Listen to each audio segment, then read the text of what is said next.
Hi, I'm Mark Archer, and you're listening to the House Culture Podcast. House Culture. Hi everyone, and welcome to a brand new episode in Season 2 of the House Culture Podcast. I'm your host and the Managing Editor at House Culture, Matt Rouse. Feels great to be talking to you live and direct and providing a taste of much missed clubland for your ears. Stay strong, people. We will all dance together again one day soon. We've had loads of fantastic feedback for this second season, so I want to say thank you to everyone who has got in touch and wished us well. Please do so if you haven't already. During this season, we have featured chats with the legendary Norman Cook, Ibiza icon Dawn Hindle, DJing Colossus Tall Paul, Melon Bomber Scott Gray, DJ Magazine's only ever #1 female DJ Smoking Joe, Grammy-nominated producer The Scumfrog, Express 2 alumni Ashley Beadle, and one of the godfathers of the house music scene, Danny Rampling. What a selection that is! And as we move into the second half of Season 2, we promise to deliver even more top-quality interviews with iconic characters from the scene. And if you haven't done so already, don't be afraid to get yourself some dusty digital fingers by digging through our equally impressive back catalogue from Season 1. In there you'll find conversations with scenesters such as Danny Clockwork, Brandon Block, Terry Farley and Gordon Mack.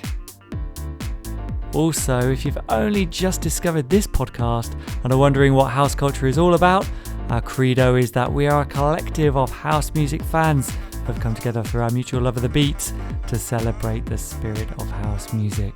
We're on Instagram at HouseCultureNet, so come join us on the virtual dance floor there, and we can come together to revel in all things related to this beautiful scene. Let's get moving with this latest episode, shall we? In this one, we chat to the man best known for being behind the mask in cheeky old school rave outfit Alternate. It's Mark Archer. We discover what the inspiration was for him to start making the music he did. There was a night on a Tuesday night, and he could wear a smiley t-shirt, trainers and jeans, and it was just acid house all night. Smoke, strobes, drapes and everything. This is what we want to do. Where the name Alternate came from? What's the name of it? So we're like, we'll call it Alienate. Label phoned us to say, we've got the finished copies in. Opened the box, pulled it out, and there's Alternate on the top. What it was like meeting the Belleville 3 in Detroit back in the day. Went over and met Derek, Kevin and Juan. I was just like head blown. Kevin's house was actually in the same apartment block, and you're there like playing a Nintendo game with Kevin Saunderson and just like, what is going on? And the feelings you get when playing your own music to a huge up for it crowd. It's ace the buzz you get when you're DJing, but when you're playing live and it's just your music, and there's a massive warehouse with over 10,000 people in, everyone in here is dancing to something I've made. Absolutely blows your head. Now as you're here, this chat was recorded just before Mark took to the decks for his debut appearance at Fabric earlier this year, long before any kind of lockdown came into effect. So watch your bass bins, I'm telling you, this is Mark Archer. House Culture. Perfect. Right, should we jump in? Yeah. Hi Mark. You all right? You're right. It's an honour to have you on the House Culture Podcast. Thank you for joining us. You're a true acid house hero, the man behind the mask in legendary rave outfit Alternate, and you're also keeping that old school vibe well and truly alive. However, we always like to start at the beginning and kind of ask you, Where did your love of music kind of first come from? We always had the radio on, Mum and Dad, always, especially my dad really, he was mad into music.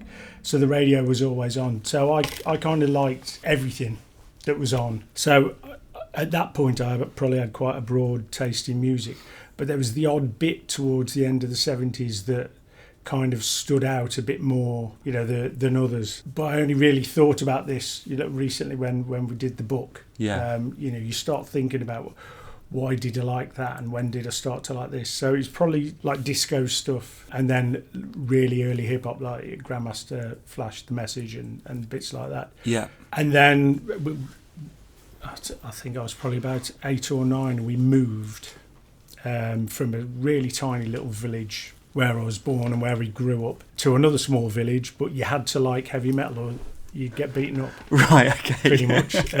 So I had a brief spate with heavy metal when I was around 9 or 10. No way. And then the two-tone ska thing came in, and I was into that. And it was basically, if I liked a song, it didn't matter what it was.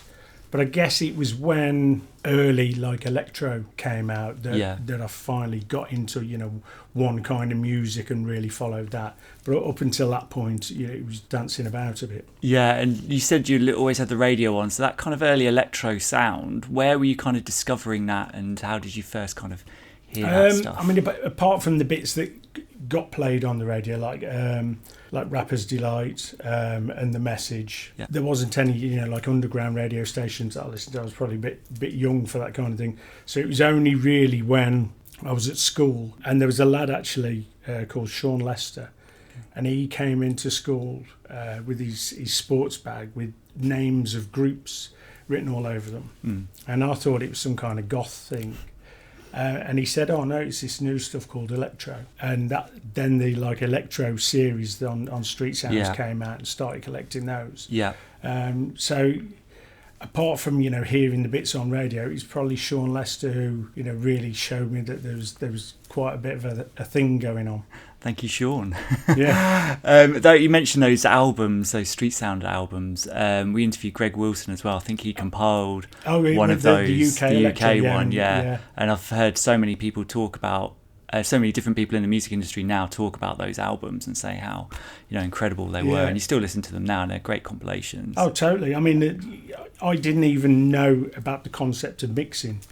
When I first heard those, I had no idea how it went from one song to another, and completely blended. Yeah. And even when you listen back to them now, some of the editing and mixing on it, even though they were done in 83, it's phenomenal. Yeah.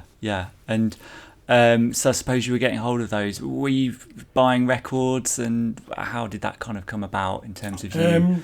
I mean, with the electro what came first, kind of the passion for DJing or music production, or it was the love of the music first. I was buying them on cassette, really. Yeah. Probably because I didn't want the records to scratch, which they can do, and then it's ruined. Where with a tape, unless you get a crap tape player and it chews it up, you're pretty safe with them. So I'd got most of the electros on cassette, and then when I learnt the concept of mixing, I'd got just a single deck, no pitch control, and I'd put a tape in a cassette player, play one track, and then with my finger sped the record up or slowed it down to get it in time with the track that was playing on. So that was the start of me learning how to mix, really.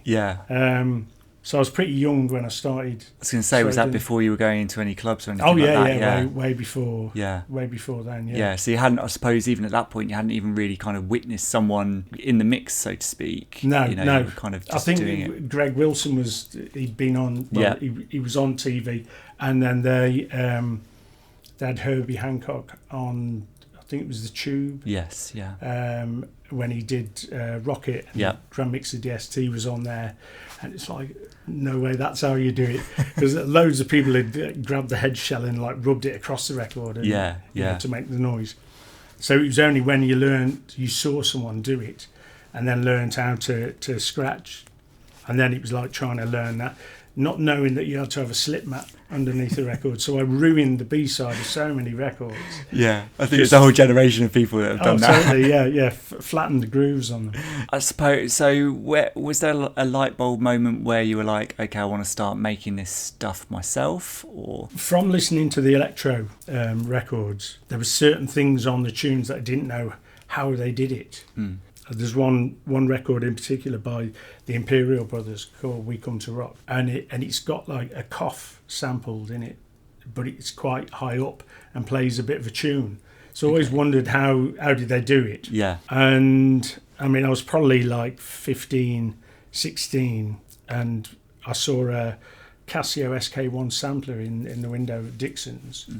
It was there for quite a while, and I kept mentioning it to my dad, and in the end he said he'd lend me the money. Obviously I'd have to pay him back. It's got this sampler, and it was, you pressed the button, said something into it, and then you could play it up and down the keys.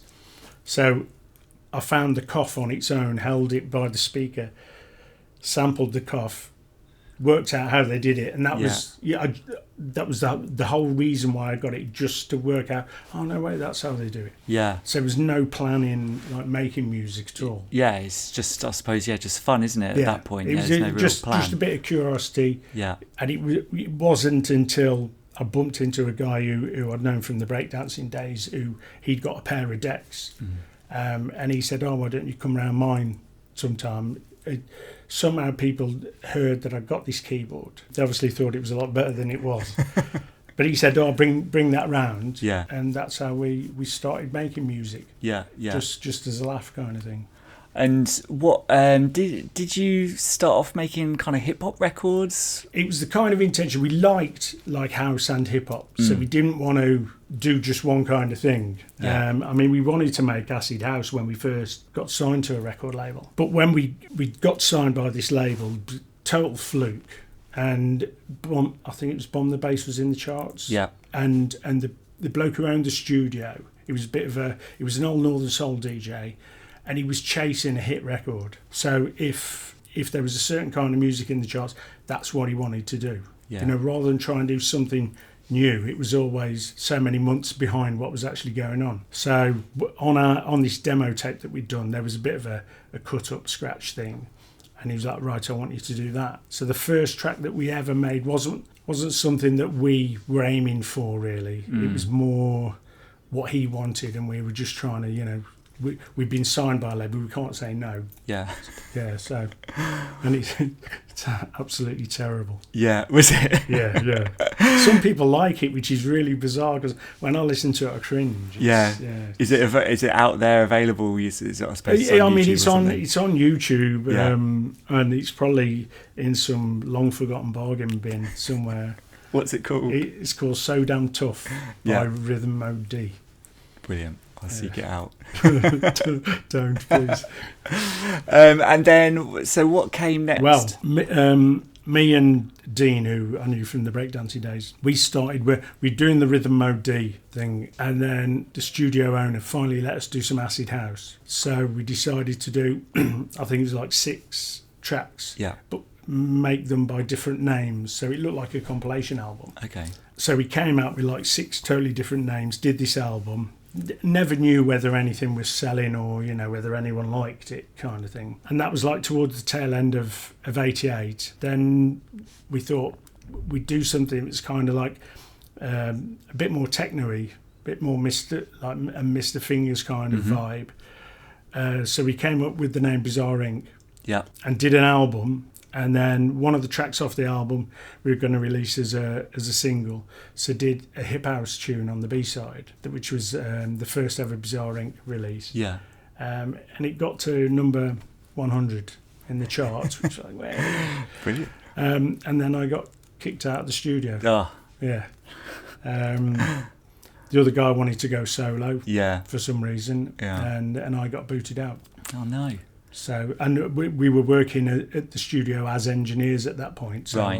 I was on the dole for a bit. Yeah. Yeah. And I mean, you mentioned about you finally got to be able to do some kind of acid house stuff. What was the inspiration there? Were you going to parties and things like that in and around where you were living? There was a night in Stoke called Frenzy. And before this night, the clubs that you go to would be like your Sharon and Tracy club on a Saturday night, you know, where they play a bit of chart music, a bit of indie, a bit of dance kind of thing. You had to wear shirt, tie, shoes, trousers, you know, it still goes on now. Yeah. And then all of a sudden there was a night, I think it was on a Tuesday night, and you could wear a smiley t-shirt, trainers and jeans. And it was just acid house all night. Smoke, loads of smoke. You couldn't even see your hand in front of your face.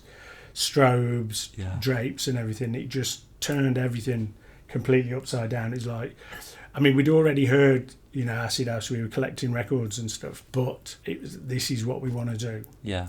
You know, we kept pestering the studio, and in the end, even though we didn't have a 303, we used every old synth we could find with loads of knobs on and try and make an acid noise, you know. And some people quite liked the album, so Yeah. Yeah, it did all right.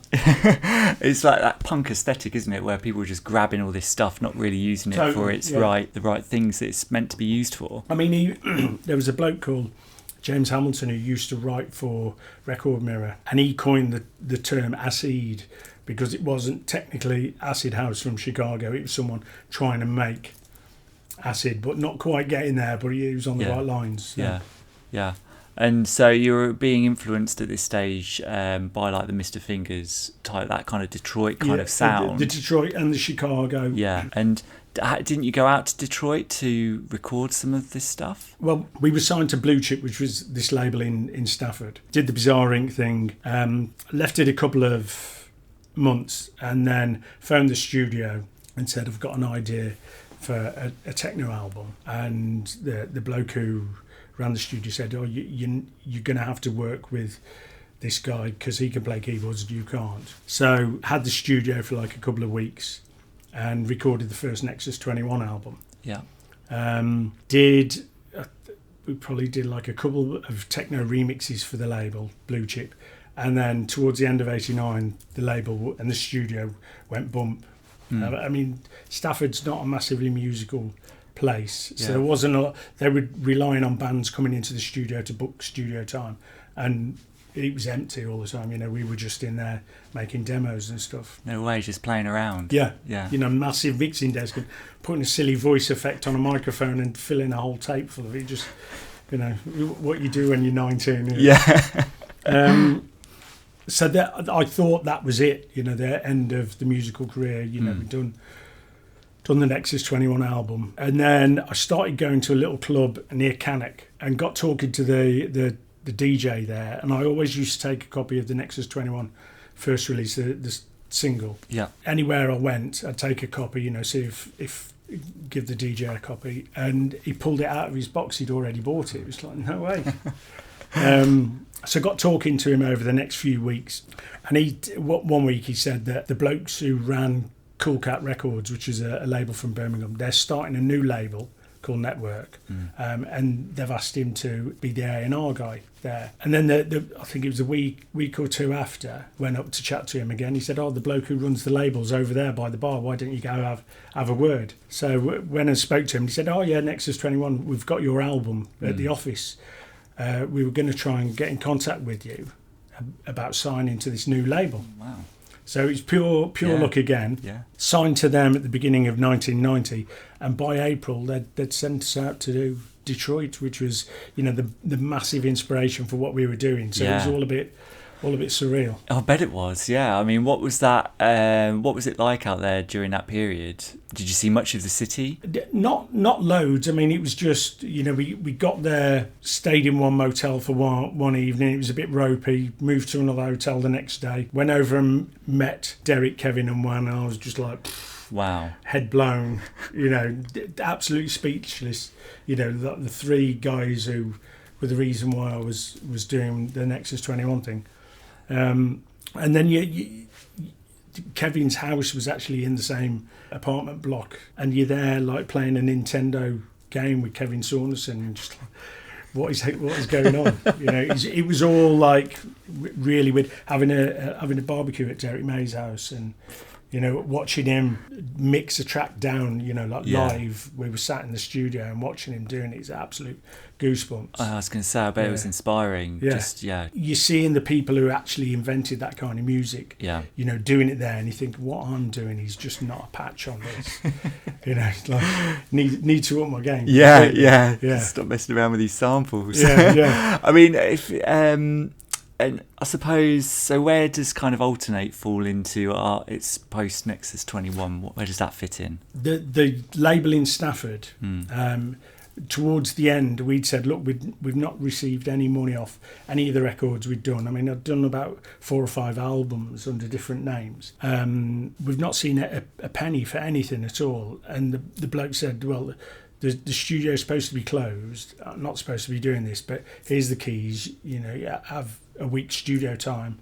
Wow. You know, as a bit of payment. And me and Chris went in the studio to work on some more tracks. Not like a definite idea that I had with the Nexus 21 album. It was just, record as much as we could in that time. We did about 9 tracks in total, but because I've been going out to like different raves and stuff, there was a bit wider inspiration to the music, so it didn't sound just like Detroit techno. But they just sat on DAT for a bit, and when we signed to Network, we gave them all the Nexus 21 stuff, and they said, have you got any other material? And there's the C&M Connection thing, which was like an Italian piano thing, and there's this DAT. It's quite varied, and they said you could tell it's by the guys who did Nexus 21, but it's different. What's the name of it? And Chris had been at school, he'd been in a rock band called Alienate, so we're like, we'll call it Alienate sound. So they said, really like it, we'll press it up, 8 tracks, 1 12-inch, we won't promo it, we'll just go with the 8 tracks. Bit like the Musto and Bones Looney Tunes kind of thing, where DJs will buy it purely on its value for money, rather than getting like 1 track and a crappy B-side. You're getting 8 tracks, that will all stand up. They phoned the label phoned us to say, we've got the finished copies in. Drove down to Birmingham from Stafford, opened the box, pulled it out, and there's a big sticker. It says Alternate on the top. It's supposed to say Alienate. Oh no! And they said, it's a bit late now. With all the sleeves, stickers, everything's printed. We can't change it now. So that was the accident number 1. Yeah, really with Alternate, and a lot of it was purely by accident. And that sold on the fact that there was 8 tracks. So it wasn't supposed to be a project that we were going to we're going to do a follow up. We'd just done those 9 tracks in the studio to use up the time, and because that sold quite well, they said, you need to do a follow up eventually. Which ended up being Infiltrate. Yeah, I mean those tracks as well. It's like they're quite famous. I mean, you're saying you've been over in Detroit with those guys, and there was sampling some of their work in that Alternate tracks as well. Yeah. I've got to ask you actually, where does the sample for Watch Your Bass Bins at the beginning of Infiltrate? Where's that come from? Well, it's a bit of a spooky one actually. We were doing live PAs as Nexus 21. And we were booked to play at Shelley's, and this was in March 1991. And we'd set all the gear up before the night started. And if we weren't doing a PA or whatever, I was always in Shelley's every weekend. It's either there or the Eclipse in Coventry. So I stood there with a long sleeve T-shirt with Nexus 21 in big white letters on the front. And this lad comes over and goes, "Are you with Nexus 21? Yeah, my mates love your stuff. Hold on there, I'll go and get them." Now, a mate of mine from Stafford was at university in Sheffield, and he'd been sending me tapes back of a pirate radio station, Sheffield Community Radio. And on this one tape, they'd done the adverts, and it was like the local Afro-Caribbean hairdressers, and this dance is going on there. And then he was about to play a tune that starts with sub-bass. So there's 2 DJs, Asterix and Space. And Asterix says, check this next track out. You got Asterix in Space. Watch Your Bass Bins, I'm telling you. Then played this tune. When I heard it, I thought, because it was completely clean, no music behind it, that's a brilliant intro for a tune. So we were in the studio on a Wednesday night, and we'd been booked to do a remix. And we did this remix, and we'd still got like a few hours left. So we thought, we'll start a track. Breakbeats, acid, bass, big heavy bass line.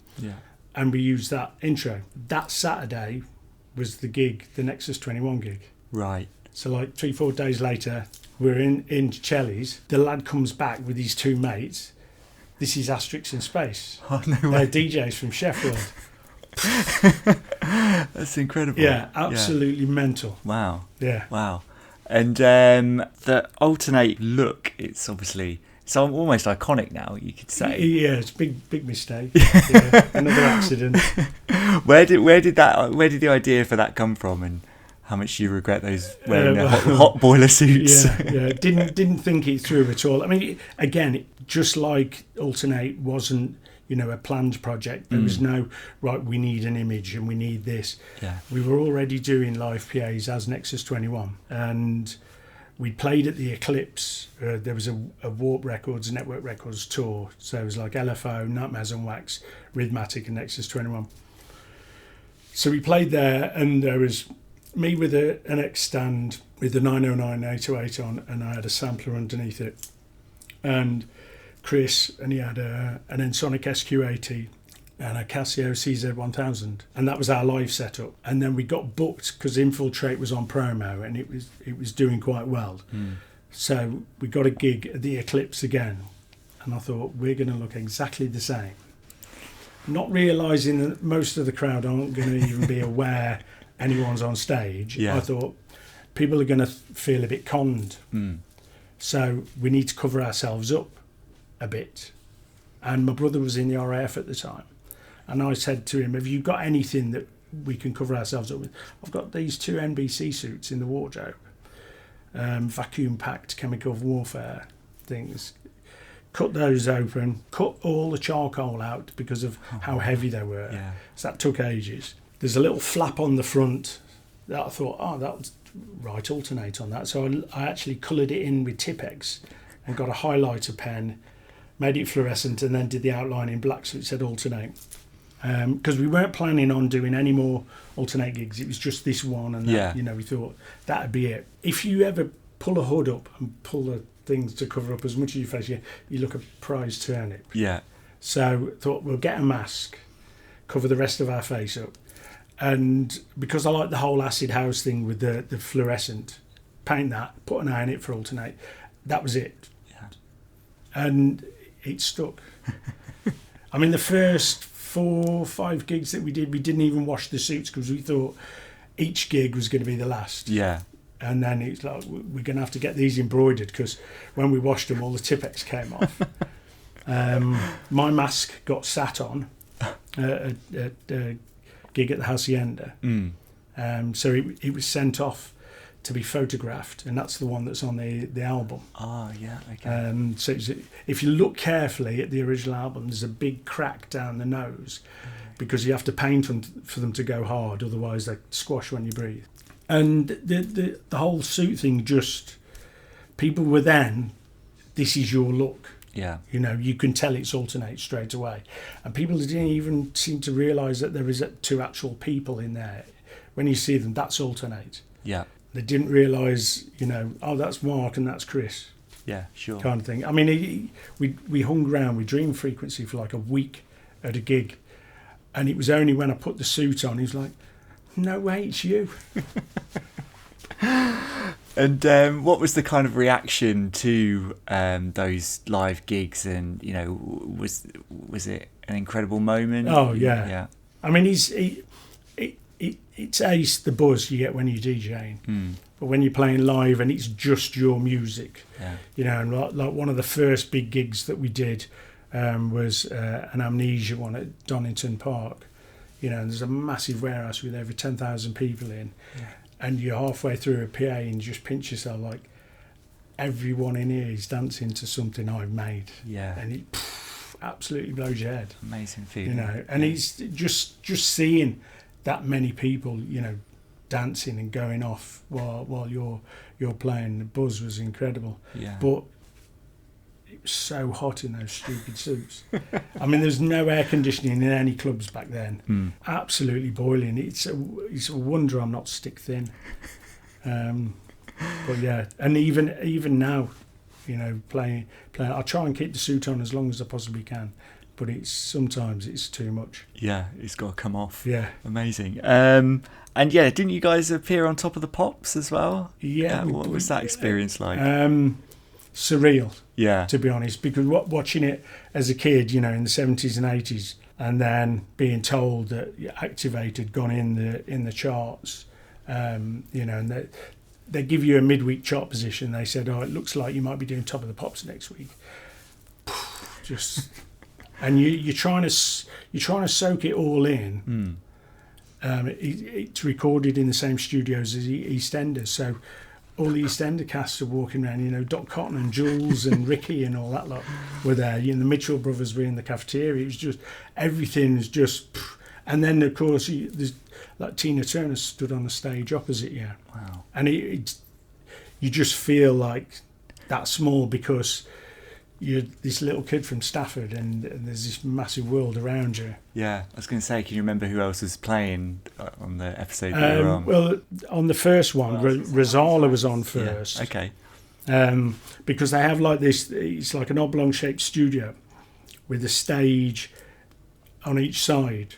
So Rosala was on and we were on like the next stage to her. So while she was playing, we were getting ready, and they did record Top of the Pops how it is shown on a Thursday night. So it starts with the introduction, the theme tune, then they introduce one act, boom, all the crowd rush to the front of that stage. They do that, and while they're doing the intro for the next one or the chart rundown, everyone's herded round to the next stage, and then it's lights, camera, action, poof, off you go. Oh. And I'm stood there with a pot of Vicks on there, just twisting these knobs on a drum machine, and you know that you do so many rehearsals during the day, you know that a camera's going to be coming towards you at some point, so you can't, show that you're with it. Yeah, incredible experience. And I always think back to when you guys were in that era, and your music videos as well. There was always like a real cheeky personality that would always come through. I remember like Evaporate. Still to this day, if my digital clock says 808 on it, that the noise goes in my head. Yeah, I mean, we got the press kind of like call you certain things. I mean, when we did Infiltrate, I said in an interview that we got all the best bits of a tune that we wanted. Mm-hmm. I wanted a breakbeat in it. I wanted sub bass. I wanted an acid noise. And they said, "Oh, you're making Rave by numbers. You're cheapening it." And it's press always put a negative slant on something that you've said or whatever. And we were called like the cartoon side of Rave. Mm. But we'd always messed about, like I said, in the studio. We got this like massive studio at our disposal and just spent all day doing Frank Bruno impressions. And we still did that with the alternate thing, but because we wore suits and you didn't get embarrassed, you could do like larger than life pranks. And, we did loads of scams just to feed the press. But we thought, we act up on this cartoon image, especially in the videos. I mean, Activate was supposed to be a day in the life kind of thing, where it starts off when we buy a tank, because everyone goes out and buys a tank, don't they? And then there's a bit where we jump over the video and it goes into the surreal world of Alternate with the robot and us playing violins, and then Evaporate was another, Alternator putting on a rave kind of thing, and there's 10-foot robots there shooting lasers and tanks driving around. Just honestly don't know where the ideas came from. And so you're fully kind of ensconced in that rave scene, I suppose, up until you've released a track, Slow Motion, Bells of New York, which is massive piano house anthem. And I say it's pure house music.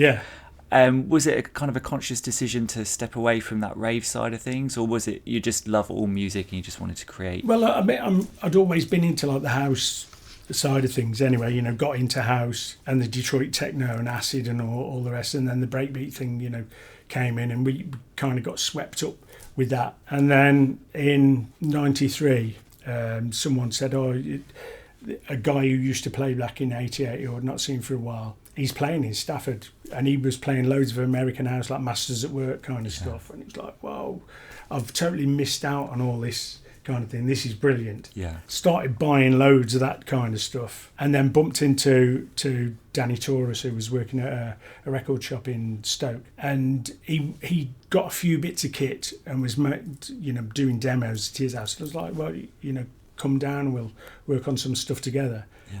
And I'd been doing like a hip hop bit. Someone said, can you do some hip hop beats? And I'd worked out these beats to give to someone, and Danny heard him. He's like, you don't want to give those away. And then he did like the whole piano thing around it, and then we had to work out how to go from one to another. I mean, we've got a demo version where the house bit stops and then it goes into the hip hop, just straight tempo drop. And we thought that's too drastic. had to work out how to do the slowing down, the speeding up. I took it to network and no one batted an eyelid when we played it. But we thought we'd got something. So we said, can we promo it ourselves?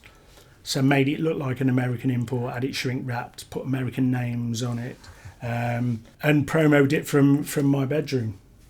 And then it was like, I mean, it was in pretty much every dance chart going that year, but we missed out on the actual charts. It sold enough to get in the top 5. Yeah. But the chart, it was compiled by either Gallup or had gone from Gallup to someone else or from someone to Gallup.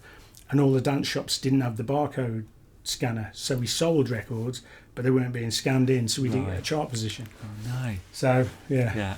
Missed out a bit with that one. Yeah. But it just, proved that I could do other music, and work with other people. And it wasn't, having to rely on the dynamic that was, me and Chris we'd done Nexus 21 and Alternate kind of thing. So, yeah, it was cool. And when you look back on that kind of era, what are your overriding kind of memories and thoughts, like you've had with like Nexus 21, Alternate and Slow Motion, all these different kind of names that you released under different genres as well. What what were the highlights for you for that period? I think just being lucky to go to all the different places and do the things that I've done. I mean, still now, going to play Fabric tonight. It's just unreal. And I still feel like that, whenever we go anywhere, we'll like stand there and go, no way, we're in Rome. How mad's this? Because I know there's so many people who don't get a chance. And, because I'm doing something that I love doing and I'm getting this chance. So from then, you're like all the raves that we played back then, like the Donington Parks and things like that, being able to perform at those, because they're, even though there is like a revival circuit and there's still raves going on, that's never going to happen again. No. Touring Brazil with Moby, playing at the Sound Factory in New York, playing at the Limelight, which it's a clothes shop now, it's not even a club. Just those things, how lucky I was. Yeah. So, and still am. And I suppose I want to talk about the Boiler Room. Yeah. If we kind of fast forward the career changer. 2016. And you how did that kind of come about? That set is like, it's legendary now, to be honest. And I think it kind of brought to the surface as well a lot of people who are into dance music that I know that were never into rave music back then, and I was always the raver guy. And they're suddenly reassessing this from your mix. They're reassessing all of these tracks and being like, wow, this is like wall-to-wall bangers. It's incredible. Can you talk about how that kind of came about and your involvement It's with weird it? because when I do things, you don't ever think about, the impact it might have. Like when we made records back in the early 90s, we made them for the rave scene.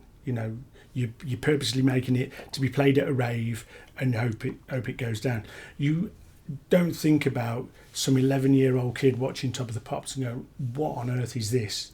And it changing his life, and pestering the DJ at the school disco.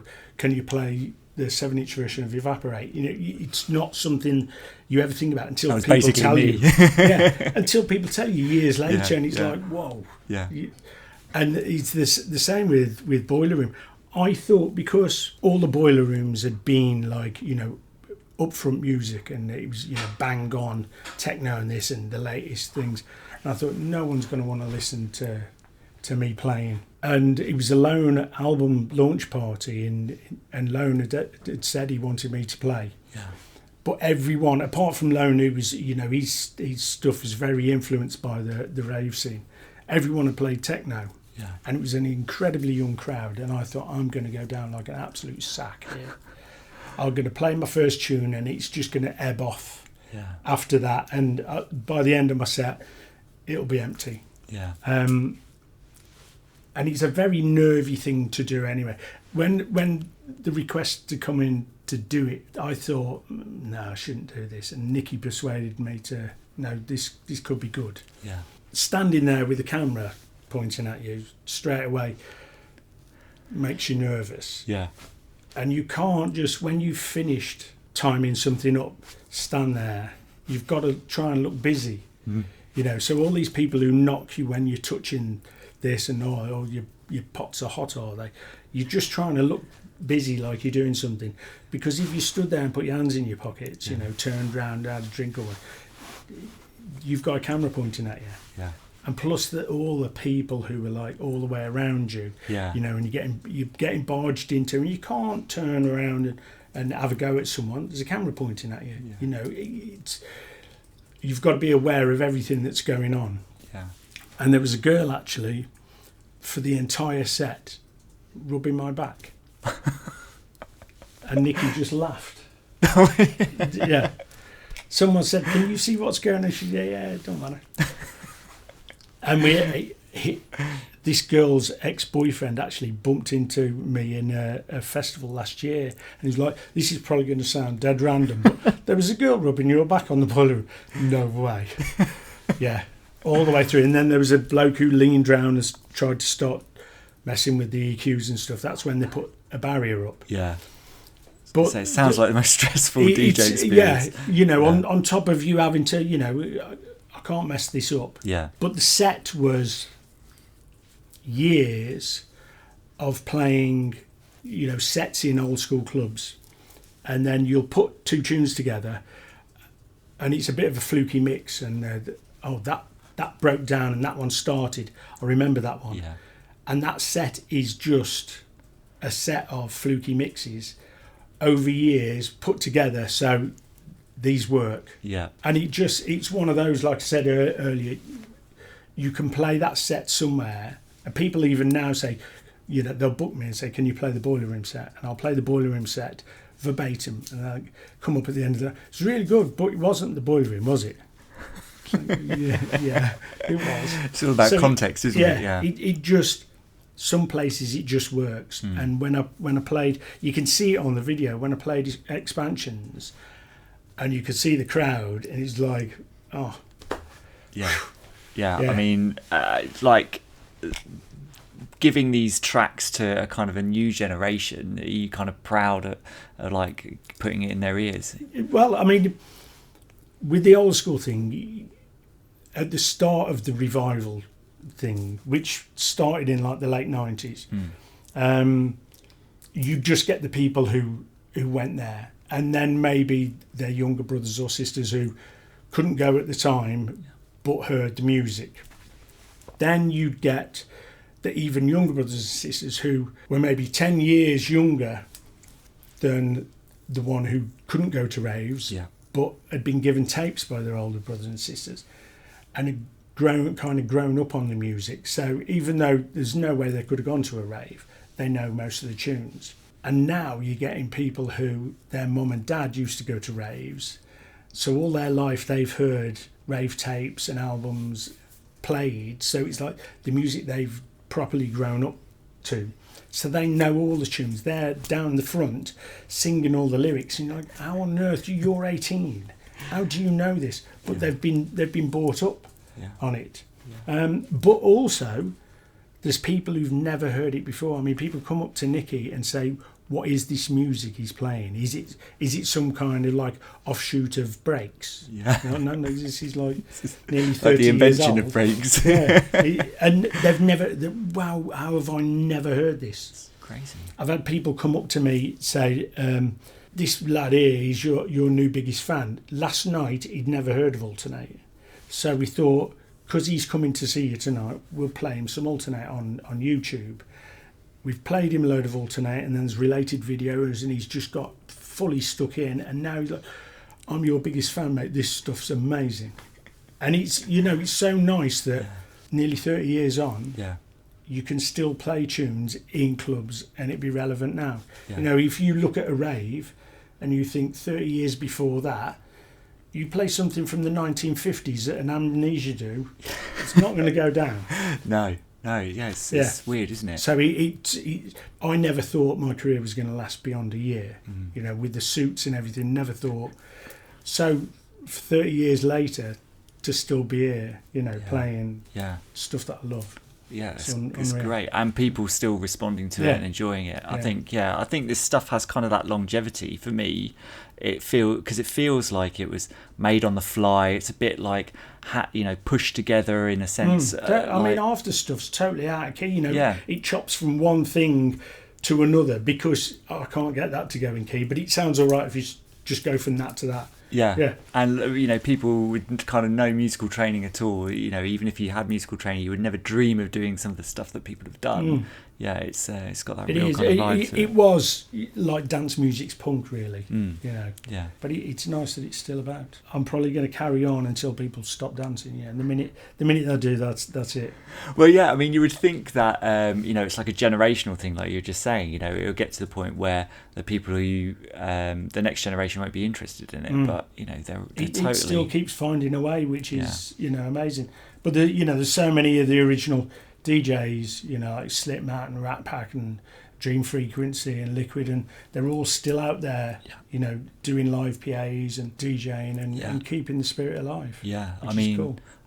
You mentioned Fabric, you're playing there tonight. I mentioned earlier I went to that Clockwork Orange Day party there, and Slipmatt played in the main room there, and it was new versions of old school tracks, but he was probably the best, most technical DJ on the night, I'd say. It was amazing. See, he knows. I always stick to playing originals. Always have to never play like new versions or remixes. But he knows he's going to play somewhere where people aren't probably going to get if he just bangs out loads of original stuff. But he plays like an updated version. They'll kind of get it. Yeah. Yeah, and it works. Yeah, I was going to say, so you're more strictly in the vein of like, no, it has to come from that original era. Yeah. Stay true to the roots. I mean, we've talked about producing and DJing and hearing your own music and still getting that buzz from it. What gives you the biggest buzz? Is it still producing or still DJing? Which do you prefer, or are they just different beasts for you? It's nice when you've made a tune. I think music has been devalued a lot over the years. Obviously the record labels got incredibly greedy. £14 for a piece of plastic. And then when the MP3 came along, and it's changed the way people listen to music.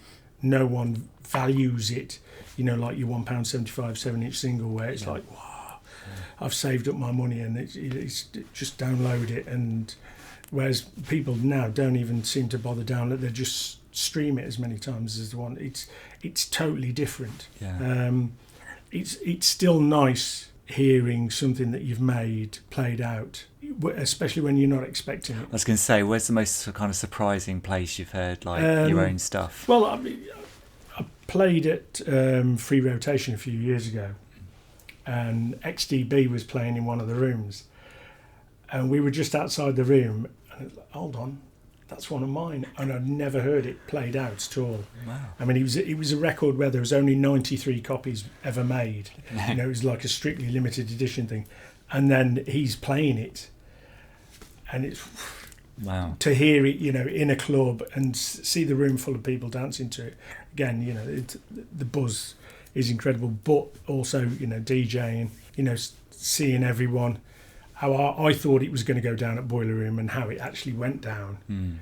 The satisfaction you get from that, and playing at places like Glastonbury and stuff like that. I mean, 2015, I think there was between 35 and 40,000 people around this one stage, and you're playing these old tunes and people singing along, and Nikki was in the crowd, and she said there was people saying, right, after this one we're going to go for a fag. Okay, after the next one then we'll go. And then they ended up staying, because you're constantly trying to play banger after banger to keep people there. There's so many stages they can go to, pick and choose, and to keep people around the stage is the aim. Yeah, absolutely. And you said earlier as well that it's your first time playing at Fabric tonight. I mean, how are you kind of approaching that? How do you kind of approach a gig, especially somewhere that you've not played before? Well, you never know what the DJ before you is going to end on. So you Do you like to just hard stop it or try and mix it into it all depends. Yeah. I mean, I've played after drum and bass DJs where I can't, tempo wise. So you have to stop it or slow it down depending on what they're doing, and leave a bit of a gap so people kind of forget the tempo of things, and then you can ease into it. But if it's kind of got the vibes built up, tempo wise and style wise, and I can continue that, then I will do. Yeah. So it all depends. Yeah. So I don't know what Shadow Child's going to end on tonight, or what I'm going to start with. So it's always a suck it and see kind of thing. And is that like an exhilarating feeling, just going like having real kind of no plan? It's very nervy. I mean, I always get nervous before gigs, especially when I've never played somewhere before. And it's fabric as well. No pressure. Cool. Right, and you've been good enough to provide us the 5 tunes that I asked you for. Thanks for turning those around so quickly. What we always do is get our guests to pick 5 tracks that we put in a playlist, and they're just based around themes and just kind of recommendations from you. So if we could just talk about each one individually, like your kind of experience with them and like why you've chosen those ones, I suppose. So do you want, I've written them down here if you can't remember what they are. Well, I mean, the Catalyst, I mentioned earlier on, there was a few tunes around at the time, but the thing with what got you into house music, it kind of went further back than house. I was into kind of everything until like electro came out, and then electro and hip hop, even though house was so different, you all kind of like funneled into the same scene. And then obviously it kind of split in like 91, 92, 93. So Buffalo Girls by Malcolm McLaren was probably the tune out of the Message and Planet Rock and things like that really got me into the whole electro thing. And then that was into like electro, and then like the soul and funk stuff, SOS Band, things like that. And then when house music first came out, you'd hear like the odd 1 or 2 tracks played in a whole night where they were playing like soul and funk. So they stood out like an absolute sore thumb. Like, what on earth is this? So it took a while to kind of get into it. But I guess the first house records that I heard would have been Marshall Jefferson, Move Your Body, and House Nation. Those were probably the first 2 house tunes. Jack Your Body, all that kind of stuff. Because there was a lot of kind of tunes with scratching and stuff, like Pump Up the Volume and Bomb the Bass in the charts. And it was, what exactly is house? Where do the boundaries? I know it's kind of almost like a hip house movement at one point with like rap and stuff. So it's just finding its feet, wasn't it? And we always ask for a floor filler, I think. The floor filler, Jerome Hill's going to love this. Expansion's Move Your Body. Such a tune. If it doesn't go down, I'm in the wrong place.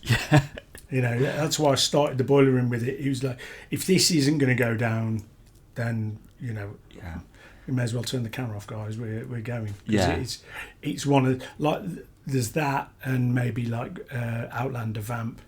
That's guaranteed to work wherever you play it. But it's just, I can remember the first time I ever heard it in a big warehouse in Nottingham, and it just absolutely tore the roof off the place. And whenever I play it now, it still does exactly the same thing. It's crazy. It does. It's just it's one of those ones that just puts an instant smile on your face. It's great. The proper feel good. What's the Sunsetter? The Sunsetter. Jones Girls, Night Over Egypt. I mean, that's the kind of music that I listen to at home. Anyway, like 80s stuff. But we were in Ibiza a few years ago, and it was playing near Cafe Mambo, wasn't it? When the sun was going down, and it just that memory's kind of stuck. really. And he's just such a fantastic tune. What about a tearjerker? Tearjerker.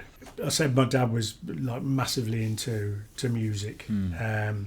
Unfortunately, he passed away a few years ago, and there's certain records that if it came on the radio, he'd either go and turn it up himself or shout for someone to turn it up and do air drums and all the rest.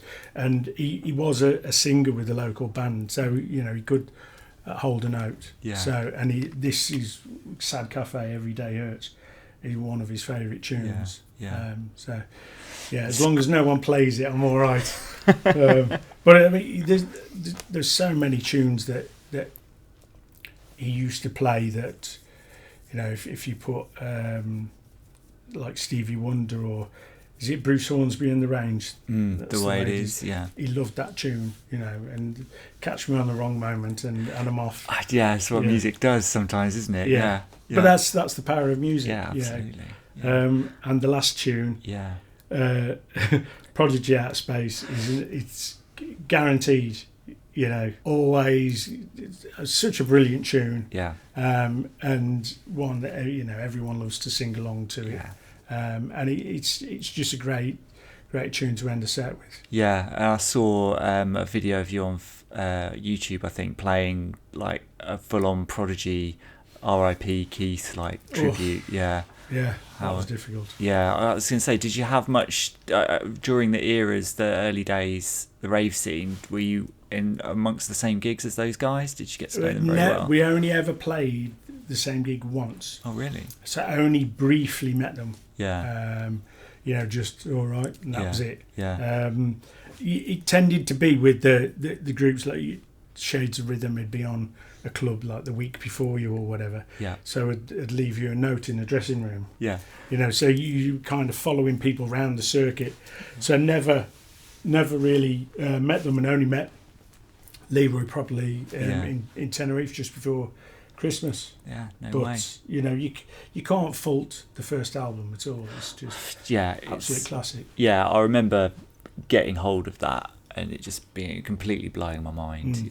It's such, and all of the different mixes of the tunes on that album as well all stand up still to this day. Because they did, rather than, whereas our album was all the tracks that we'd done, they got all the tracks that they'd done and brought them up to 92, so ours varies in tempo, and theirs was like pretty pacey, really. Pacey. But I mean, the difference between like 1990 and 92, with the DJs constantly pitching stuff up, people were making stuff faster and faster and faster, It's like drum and bass now, isn't it? It's crazy. And our final question we always ask is, we are House Culture. We absolutely live for the love of beats. You have been involved with this scene since its inception, really. What does the whole culture of the scene kind of mean to you, and what has it brought to you in your life? Could you kind of sum it all up? It's almost like a religion, when they said, when all the early house records came out, it's just a passing fad. And then like same with like hip hop, and like hip hop's like the biggest style of music in the world. House isn't a fad. You get so enveloped in the whole scene, everything about it. And I mean, especially now with the scene being so different to how it was, with social media and all the rest. There's so much more to it now. But I'm just grateful that I'm still part of it, 30 years down the line and still doing it. So still filling dance floors. Here's to another 30. But I don't know whether I can last 30 though. I think that's probably the perfect place to end on. That's nice one. Brilliant. Cool. Thank you so much. Yeah, thank you. It was a pleasure. Absolutely. House Culture. Top one, nice one gets sorted. I hope you all enjoyed that one. Mark's had quite the career, hasn't he? Wasn't it fascinating to hear the behind the scenes details of all of the different projects he's been involved with over the years? Thank you very much for sitting down with us, Mr. Archer. I know that the Fabric gig he did after this interview went well, and that recently he's been really missing playing out to packed dance floors across the globe. Have faith, Mark. we'll be able to get back on a dance floor someday soon.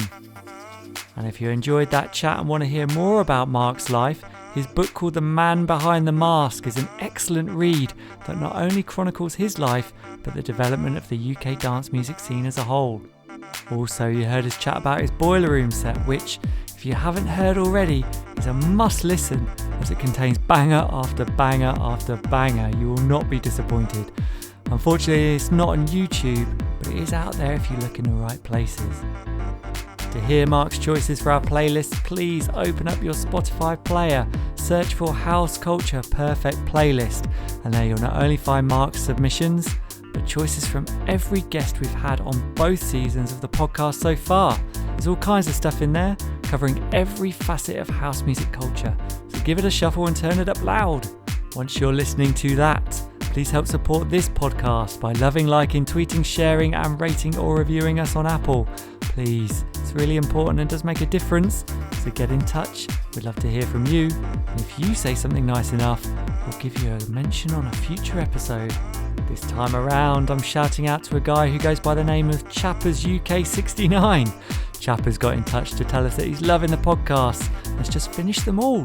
Can't wait for the next one, and he'd love a big shout out to him down in sunny Perth. Consider it done, mate. Hope you enjoyed this episode as much as the previous ones. Keep listening and tell all your friends. And if you want to join us at House Culture from wherever you might be in the world, please hit up our Instagram feed at HouseCultureNet or follow the hashtag #TrueHouseCulture. Not only will you be fully informed about the podcast, you'll also get connected with other house music lovers from across the globe. And finally, if you want to get in touch with me, Matt Rouse, you can do it directly on Instagram at DJ Matt Rouse. Thanks for listening, stay safe, and see you next time. House Culture.